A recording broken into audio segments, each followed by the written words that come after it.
Come and go with me to the river.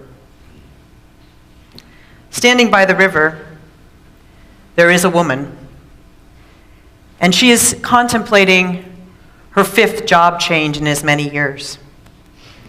She's thinking to herself, is this why I trained for 16 plus years to work with people that are just incompetent?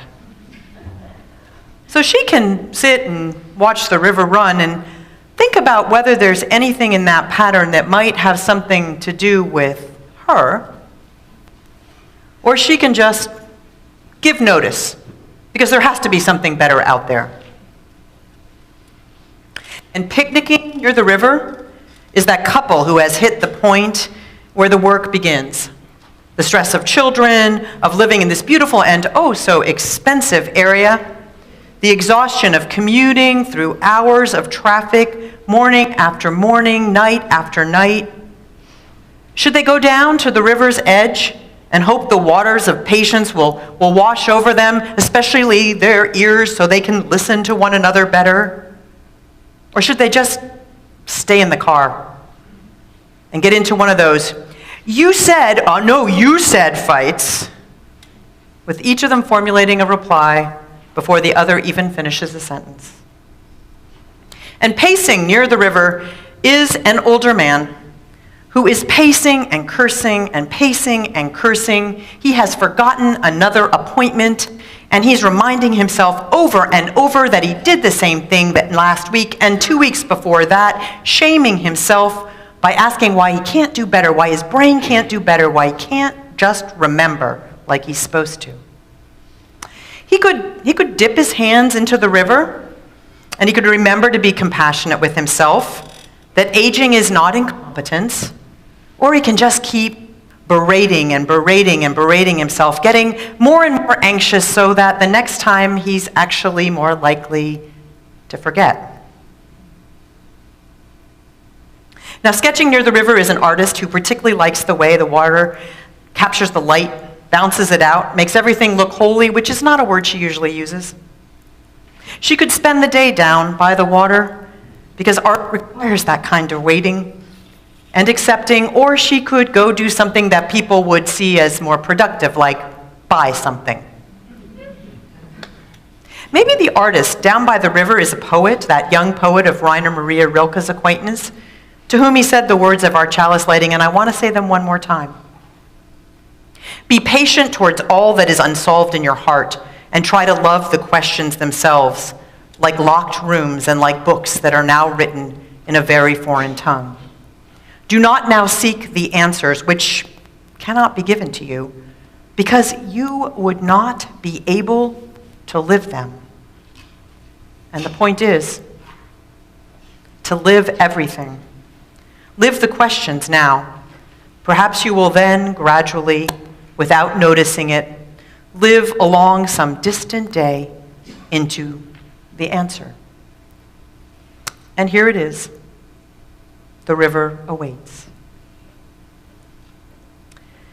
Now, on my good days, I can remember that I have some good qualities. Patience is never one of them. I get impatient with the pace of change. I get impatient with the mistakes of others, and I especially get impatient with myself. I am sure I am alone in this. Now, many little things try my patience, mostly things about myself. I wish I had more wisdom than I do on a daily basis. I wish I knew what to do when people that I love need help and I don't seem to be able to be the one to provide it. I wish I was not as fond as I am of good chocolate, especially when combined with ginger or caramel or salt. I'm impatient when there are questions on my heart, like those in the heart of the young poet. And always I find questions do abide there in our hearts. But patience is the river, and we need its waters to flow through the relationships and communities which give our lives structure and meaning. Yesterday, we had, some of us, the chance to interact with David Rico, as I mentioned at the beginning, and he noted that patience is accepting the things that will happen in their time and not in our time. David said, patience is critical to any human relationship, or at least any relationship that we'd like to succeed. In a true you and I relationship, he writes, we are present mindfully, non-intrusively, the way we're present with things in nature. We do not tell a birch tree that it should be more like an elm. We face it with no agenda, only an appreciation that when we can do it becomes participation. I love looking at this birch becomes, I am this birch, and then I and this birch are opening to a mystery that transcends us both. I think it's particularly important to think about patience and relationship this week when the commodification which has become Valentine's Day will make many loving couples feel inadequate, turning them away from the river in search of more immediate forms of gratification which we are promised we are always supposed to have. Alain de Botton, who is an author with an atheist sensibility, says, we have this ideal of what love is, and then these very, very unhelpful narratives of love, and they're everywhere. They're in movies and songs. But if you say to people, look, love is a painful, poignant, touching attempt by two flawed people to try and meet each other's needs in situations of gross uncertainty and ignorance about who they are and who the other person is, but we're going to do our best, that's a much more generous statement. So he says, the acceptance of ourselves as flawed creatures seems to me to be what love really is. Love, he says, is at its most necessary when we are weak, when we feel incomplete, and we must show love to one another at those points. Because we know that at some point, every person will frustrate, anger, annoy, madden, and disappoint us. And we will, he says, without any malice, do the same for them. Patience, it seems, is needed to accompany love's true grit journey. Now, this is part of the series that I have been doing on do-it-yourself virtues. And I've gotten a lot of pushback about these sermons, actually. Why do we need to talk about virtues, people are saying? The original virtues were developed by the Greeks because they were ways of promoting good moral character, and the original 4 core virtues were temperance, prudence, courage, and justice. Patience was not one of them, if you notice. It was added by the Catholic Church as one of the contrasting virtues, each of which was set up to counter one of the 7 deadly sins. Patience was to counter anger. And the history of that, I think, points us to something we should be aware of, which is the shadow side of this virtue, right? It has been used to put off those who would engage in necessary and healthy conflict. And we must always remember that about patience. It's not a prescription for everything. We should never be patient with that which degrades or endangers another, or our connections, our true connections with one another. But patience is part of a dynamic tension, and it's an increasingly important counterweight against the go, go, go, do culture in which we live, and against the scourge of anger, which can burn out the good with the bad. Bread takes the effort of kneading, but also requires sitting quietly while the dough rises with a power all its own, David Rico says. So patience, I think, is worth considering. And it's considered by religions throughout the world, a practice to be cultivated to lead a better and more ethical life.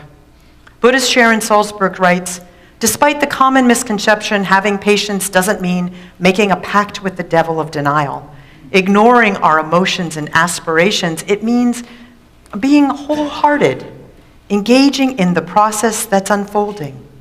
It doesn't mean yanking up our carrots before they're grown, or ripping open a budding flower, or demanding that a caterpillar hurry up and get at that chrysalis stage over with.